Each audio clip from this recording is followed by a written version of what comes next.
الحمد للہ رب العالمین والصلاة والسلام علی سید الانبیاء والمرسلین محمد وعلی آلہ وصحبہ اجمعین۔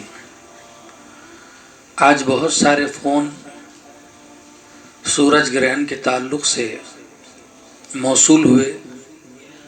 کافی دوستوں کی طرف سے تقاضا تھا کہ اس موضوع پر کچھ رہنمائی مل جائے۔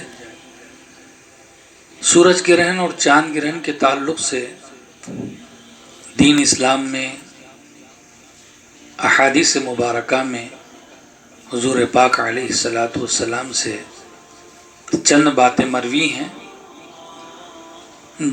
جس پر ہر ایمان والے کو، مسلمان کو عمل کرنا چاہیے، اعتقاد رکھنا چاہیے۔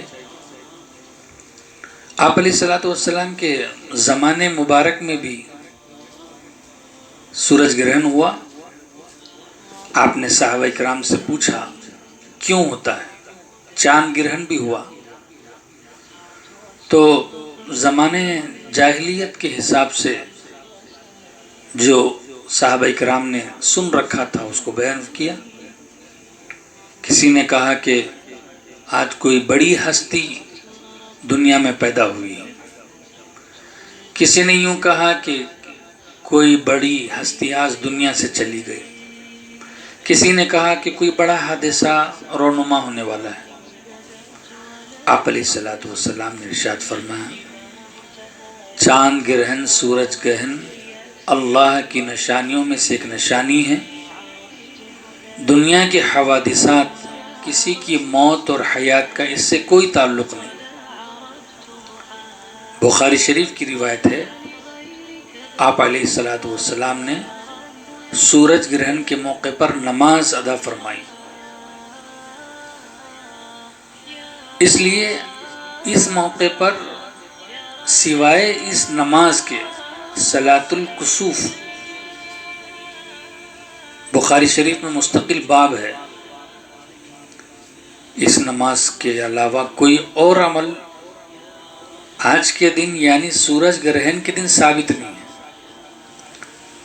ہاں، دعا، استغفار، توبہ، انابت، رجوع، اللہ کی طرف متوجہ ہونا آدمی کی یہ کیفیت بنے۔ آج کے دن بہت افسوس کی بات ہے جب دنیا میں کوئی حادثہ ہوتا ہے جو اللہ کی نشانیوں میں سے ہوتا ہے، کہیں زلزلہ آیا، کہیں کچھ چاند گرہن ہوا، سورج گرہن ہوا، سارے لوگ پہنچ جاتے ہیں اور اس میں بڑھ چڑھ کر دیکھنے میں حصہ لیتے ہیں، حالانکہ یہ موقع تو تھا اللہ کی طرف رجوع ہونے کا۔ پیارے نبی آقا علیہ السلام کی سنت مبارکہ یہ تھی کہ آپ آندھی بھی چلتی تو مسجد کی طرف متوجہ ہوتے ہیں۔ اس لیے ان خرافات سے بچتے ہوئے سورج گرہن کے موقع پر اللہ کی طرف متوجہ ہونا چاہیے، نماز کا اہتمام کرنا چاہیے، 2 رکعت نفل نماز با جماعت ادا کرنا چاہیے۔ با جماعت کا موقع میسر نہ ہو تو کم از کم انفراداً ادا کرنا چاہیے، ذکر و اذکار تسبیحات میں لگے رہنا چاہیے۔ اور ہاں، خاص طور پر یہ جو سنی باتوں سے جو پھیل پڑی ہے معاشرے میں کہ حامل عورتوں کا حمل رہ جاتا ہے یا ان کو نقصان ہوتا ہے یا ولادت صحیح نہیں ہوگی، فلاں اللہ جانے یہ باتیں کہاں سے، کوئی حدیث یا تاریخ میں یہ بات نہیں ہے۔ ان چیزوں کا تعلق اسلامی مزاج کے موافق نہیں ہے، اس لیے ان ساری چیزوں سے بچنا چاہیے۔ ماہرین، سائنس کے جو ماہرین ہیں وہ یوں کہتے ہیں کہ براہ راست سورج کو نہیں دیکھنا چاہیے۔ وہ اپنے علم سے کہتے ہیں، واللہ عالم، بینائی پر اثر پڑتا ہے، یوں کہتے ہیں، اس کی تو ہمیں کوئی تحقیق نہیں ہے، وہ تو ماہرین جانتے ہیں۔ لیکن اسلامی اعتبار سے